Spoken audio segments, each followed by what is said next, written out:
Tag, ladies and gentlemen, it's my great pleasure and honour to introduce to you the first session today, Mr. Alan Duff and David Eiserman. Thank you.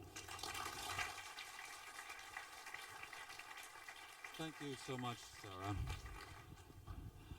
Thank you so much, Sarah.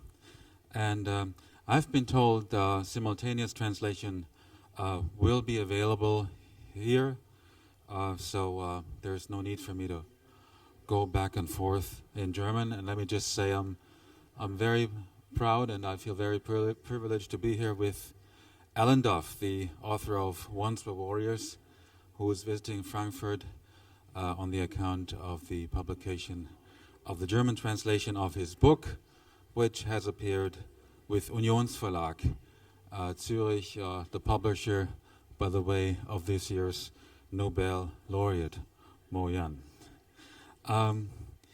Alan Duff has published several novels, and he's written for radio and newspaper columns, and I have to say, you having written for radio makes it very special for me, because I usually work for radio in Cologne when I don't get to come down here to Frankfurt. Alan Duff has been an outspoken commentator on Maori affairs. He was the driving force behind the Books in Homes scheme, which aims to make books available to underprivileged children at minimal cost. And why don't we start here, Alan? Huh?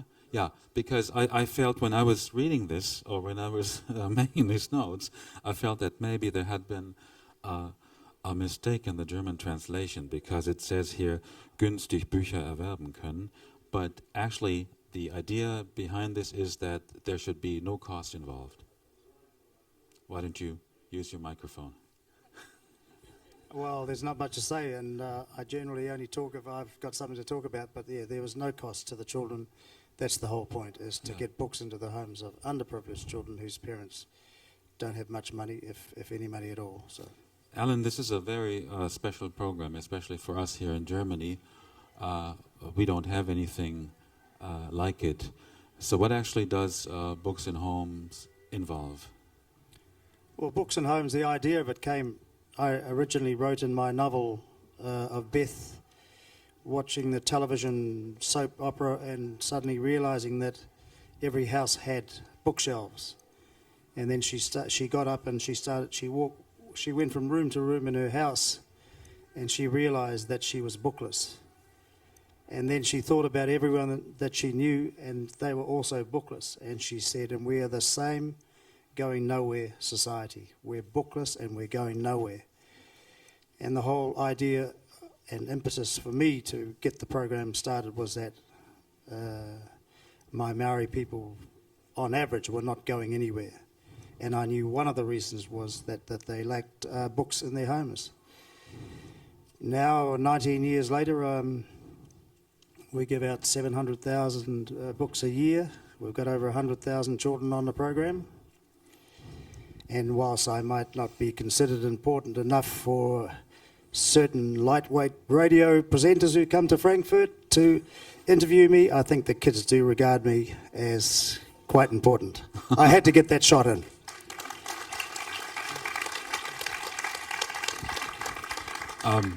So you're getting the books out to children in New Zealand regardless of their background. They can be of regardless of background, of race, whatever. If they're in a low-income school, well, we're there to give them books. And we also send them role models like famous sports figures or television figures. No radio figures at this stage, but we may consider it.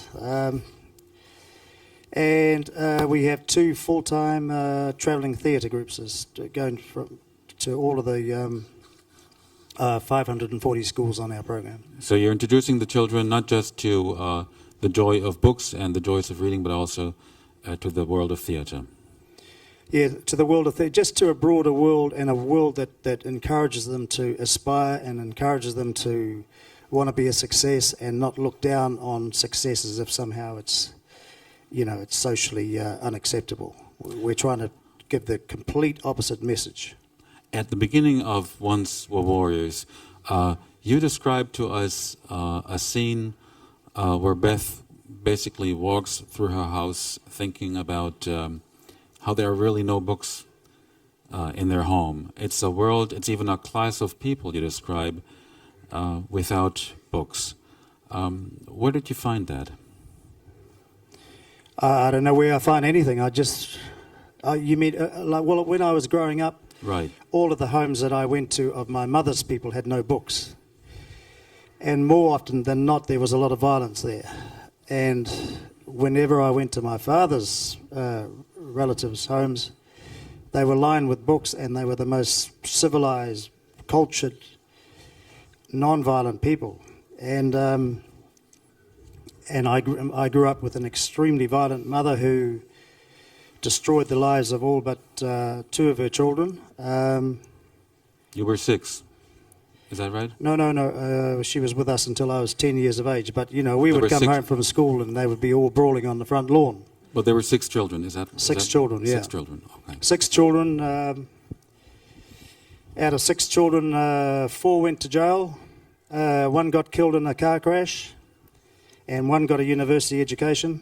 And I was not the one with the university education. So you can figure that one out.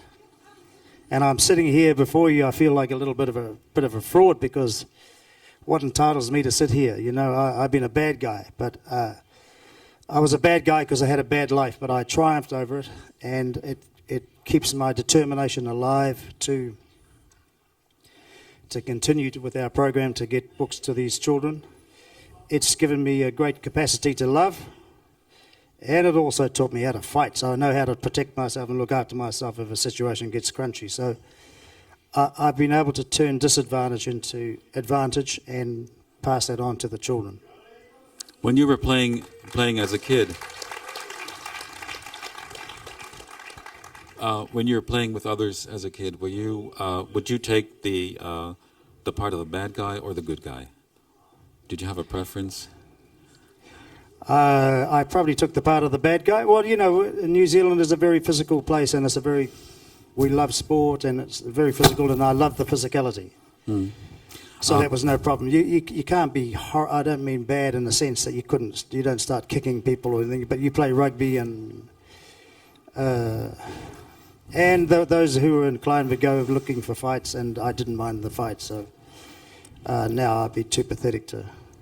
This last Monday, I got to meet a very young novelist from New Zealand by the name of Eleanor Catton, and she told me that there are actually very different expectations for young people growing up in New Zealand. That girls are more let run free, and that they may find it easier to learn about books and the joys of reading, but that it is expected of boys to be very sports oriented, to be rugby players. Is that right? Is there such a macho cliche? I would tend to agree with that. I couldn't see how a Bill Gates or Steve Jobs could have survived in that New Zealand environment. So, you know, it can be quite tough. And I've got some beautiful daughters, and but I raise my daughters, or we raise our daughters to be feminine, and to have those feminine qualities. You know, it wasn't burn the bra and feminism in our household.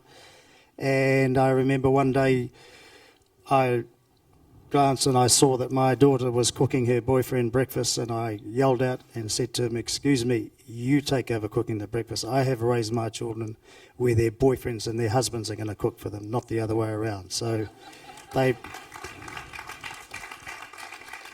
and I do cook breakfast for my kids. Now you've just told us how different your parents were, and that you had a difficult childhood.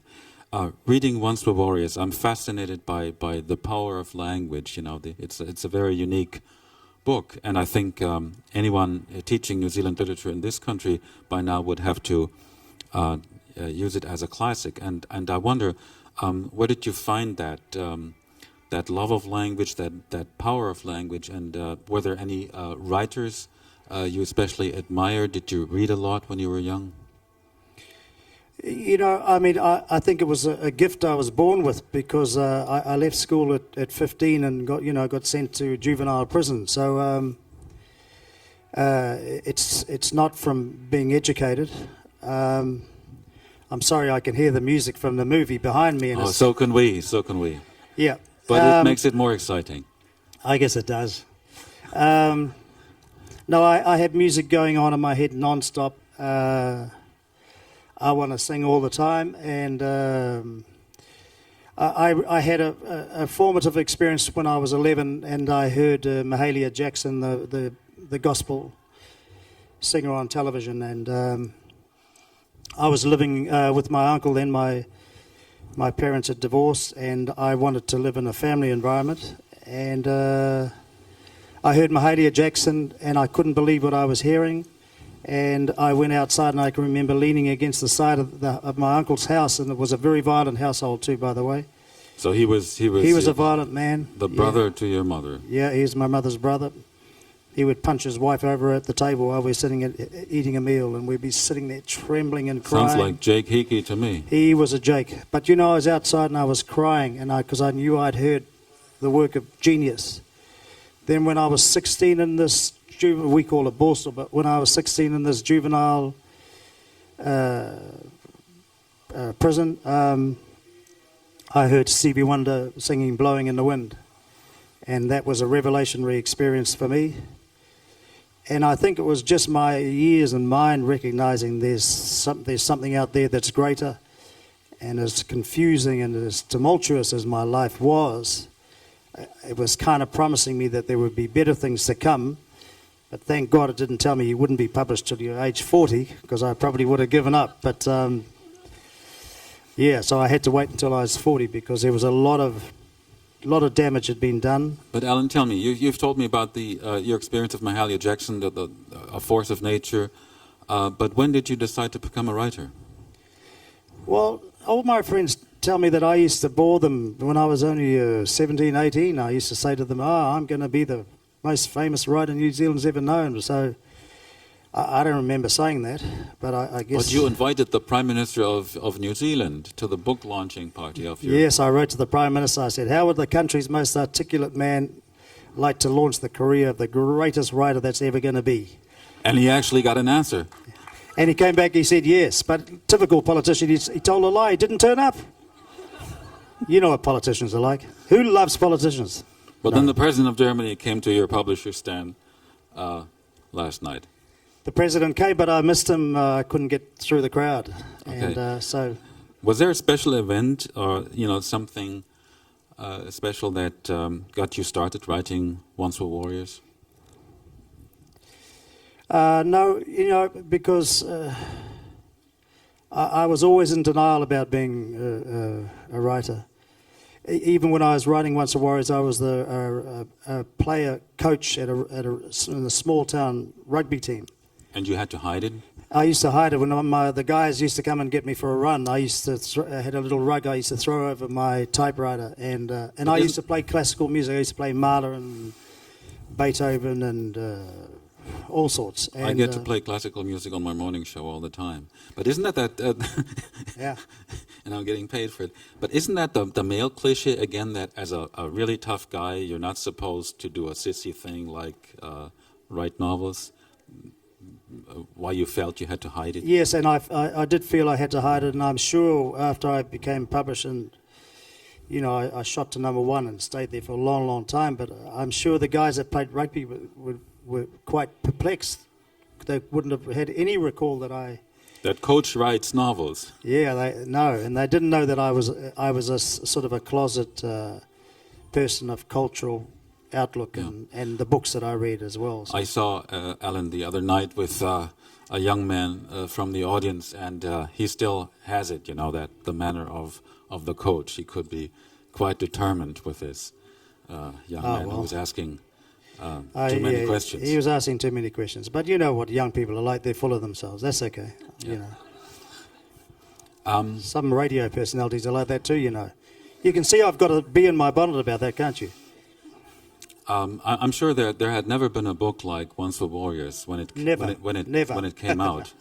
All the chief character, the entire cast of characters is of Maori background. It's set in a Maori family, a dysfunctional family maybe, but still a family, Maori home. and it must have opened up New Zealanders' eyes to the realities of Maoris living in the country's towns and cities. Well, it did, but not initially. There was a huge criticism and backlash, but people kept buying the book. And then when the movie came out, once the Maoris saw the movie, they said, well, yeah, this is true. So it kind of took care of all of that criticism and the hatred, that the outpouring of hatred. But even prior to the film, the success of the book seems to have been complicated.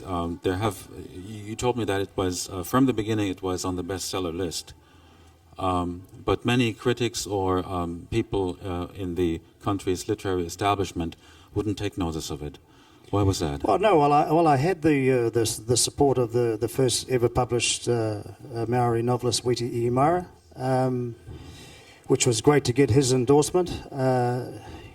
Because it does help. It sort of gave me legitimacy, but I was surprised they didn't talk about the fact that I spoke in the voices of every single character. I went inside the head of the teenage girl. I went inside the head of the mother.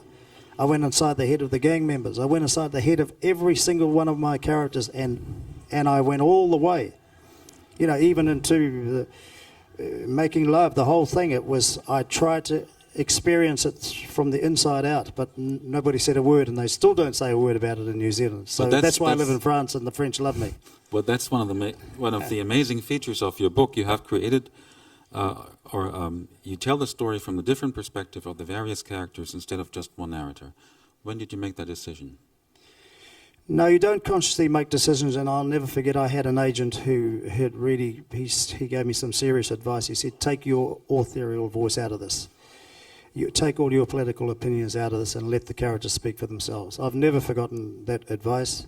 So Beth speaks for herself, Grace speaks for herself. And they all speak for themselves, and Alan Duff's got nothing to do with it. And don't try and tell your autobiography. Don't be into preening yourself and indulging your ego or gazing at your own navel. Just tell these people's story, and that's what I try and do. And then I think in 1994, Once Were Warriors was made into a major motion picture. New Zealand picture, by the way. And what happened? Well, as I've said before, I went from zero to hero because Maoris are not really moviegoers. Or certainly they weren't then. But almost every Maori in the country went to the movie, and they all came out and they said, well, yep, I know that. One after the other said it, I know it. So then people realized that the criticism that had been directed my way was in fact done so unjustly. So prior and to I'd also started my literacy program whilst my critics were doing nothing, because critics never ever do anything. You know why? Because it's easy to criticize and it's very hard to do. And I think Sibelius said that they will never erect a statue of a critic in the town square, let alone mere television and radio people who think that they're the talent and they're the stars. There's my next dig. This will be headlines in New Zealand tomorrow. By the way, we're in Frankfurt, hometown of one of the country's greatest poets, and he once said, "Oh, he's a critic, kill him." Ein Kritiker erschlagt den Lump is the approximate German quote. Now, I gather from what you were telling me is that prior to the movies coming out, many of New Zealand's Maoris hadn't actually read your book. They had just heard about it from others, Yes. from the critics, if you will. Yes. But suddenly they were able to get an idea of what the book was about, and they were surprised. They told you that there's a lot in the movie that actually fits. Well, yes, yeah, very much so. And I have to say that, in the short time I've been here in Frankfurt, that meeting the young carvers and the performers in the haka group, that seems to me there's been a very positive shift in the attitude of these young people coming up. So I imagine that if that is the case, then my criticism will cease to be valid, and I'll be delighted to step back and talk about any other thing under the sun anyway. I mean, because my next novel, I've decided I'm going to set it in Germany, as you and I discussed. And I'm going to be a regular visitor to Germany because I've got a half German grandchild. So we live in France, so we can just pop over and see our granddaughter. But yes, I'm going to set it in Germany, and It's really based on your father's experience, because you're the son of a Maori mother and a white New Zealand father. And I was really surprised to learn, when I was first able to talk to Alan, that his father had been taken prisoner by the Germans in World War II, and his father, Alan Duff's father, was a prisoner of war in this country for some time during the early 1940s. He was taken prisoner in Crete, on the island of Crete, of Kreta, 1941. And he was repatriated prior to the end of the war because he fell ill.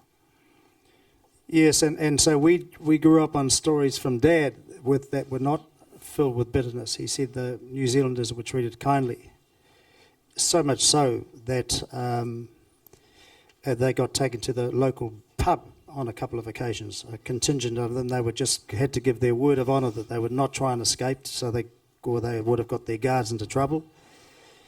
And prior to coming here, I was never going to mention the war. I was going to be politically correct, which is not typical of me, but I was going to be politically correct because I didn't want to be offensive in another country. But then But you're I think not. when I met, in meeting David, and I realised that I could talk about this because I did have positive tales that, it wasn't, he didn't tell us, oh, these German people are monsters. It was quite the opposite. He said they're humans like we are. We are all humans.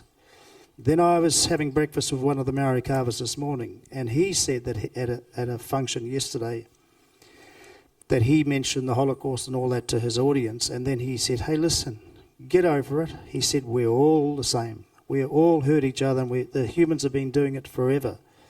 And so at long last I was able to, here I am being guilty of being politically correct, but I'm hell-bent that I'm going to write this story, that I'm going to start the novel as soon as I get back in a week's time. And I just want to tell of a relationship and a friendship between a German guard, and a prisoner. And all I want to do is get into that human side. I want to find out about their grandparents on both sides and how they were brought up and what their thoughts are. And of course, I expect all the Germans to go out and buy it in large quantities and proclaim my genius. And then I'll be an even more regular visitor here. Then I can buy my German grandchild a beautiful big castle with all the royalties. Yeah, and I'm sure there'll be a German translation of it out soon, much sooner than the German translation of Once Were Warriors. But to end on a positive note, the harsh reality you described in Once Were Warriors, from what I've learned from you, really seems to have changed, that now your outlook of the possibilities of writers from New Zealand, of young people of Maori background, seems to have been, or seems to have much improved. Is that right? Yes, it seems to have been. Yes, it seems to have improved. I mean, I was in Rotorua they shot the documentary on ZDF, and I went to the Arts and Crafts Institute, talked to the carvers there. The young men have got a different attitude. I've talked to the carvers here at the Frankfurt Book Fair, and they've got this wonderful attitude. And of course, with 100,000 children on our program, the majority of those are Maori. I do get feedback, and I do get to see all these things firsthand. And I will say a couple of things. Number one, you almost never see a politician at our schools, and you most definitely do not see any of the Maori leaders who come to the schools, and they should be there. We're there, and we turn up with role models for them to look up to. But at these schools, we're seeing a change in attitude, and their children for the first time in these tough schools, some of them are going on to university, and that's a good sign. And we're not taking credit for it, but there has been change. We've helped that possibly bring about some of the change. But I don't care where the change comes from, whether it's instigated by us or by anyone else, as long as there is change and it's for the better. Thank you very much, Alan Duff. Thank you very much for being with us today. Und an dieser Stelle bedanke ich mich bei Ihnen sehr herzlich. Alan Duff, sein mittlerweile klassischer Roman Once Were Warriors, jetzt auch in deutscher Übersetzung, heißt einfach auf Deutsch nur Warriors. Ich verabschiede mich und sage auf Wiederhören.